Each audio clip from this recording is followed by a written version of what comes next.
இப்போ உங்களோட வீட்டில் யாருக்காவது வந்து அடிக்கடி உடம்பு சரியில்லாமல் போகிறாங்க, எப்போ பார்த்தாலும் சளி பிடிச்சிக்குது, எப்போ பார்த்தாலும் காய்ச்சல் வந்துடுது, எப்போ பார்த்தாலும் ஏதாவது ஒரு மெடிசன் சாப்பிட்டுட்டே இருக்க மாதிரி இருக்குது, அந்த இடத்துல வந்து அதிகம் ரொம்ப லோ வைப்பாக இருக்குது அப்படின்னு வந்து நினைக்கிறவங்க சிலர் வந்து கேட்பாங்க, எங்களோட வீட்டோட எனர்ஜியே சரியில்லையா, வேறு பக்கம் மாற்றிக்கலாம் அப்படின்ட்டு.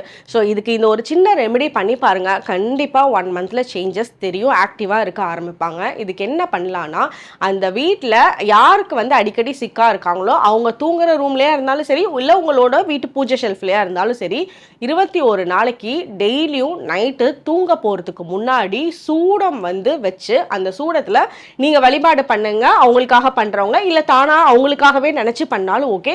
யாருக்காக வந்து சரியாகணுமோ அவங்க இருக்கிற இடத்துல 21 நாளைக்கு டெய்லி தூங்க போகிறதுக்கு முன்னாடி சூடம் ஏற்றி வழிபாடு பண்ணணும். அதாவது நீங்கள் எந்த கடவுளை வேணாலும் நினச்சிக்கோங்க, அந்த இன்டென்ஷன் இவங்களுக்கு ரொம்ப சூப்பராக க்யூர் ஆகிடும், இனிமேல் இந்த பிரச்சனை வரக்கூடாது அப்படின்னு நினச்சி. அதே மாதிரி அடுத்த நாள் காலையில் அவங்களால சாப்பிட முடிஞ்சுது அப்படின்னா துளசி இலைகள் வந்து 3 இலைகள் வந்து சாப்பிட சொல்லுங்கள். அப்படி அவங்களால சாப்பிட முடியாது அப்படின்னா துளசி இலைகள் 3 வந்து அவங்க படுத்திருக்கிற இடத்துல பக்கத்தில் தலைவாணிக்கு அடியில் வந்து வச்சு விடுங்க. கண்டிப்பாக அந்த 21 டேஸில் நல்ல ஹெல்த்தில் இம்ப்ரூவ்மெண்ட்டும் பார்க்க முடியும். தேங்க்யூ.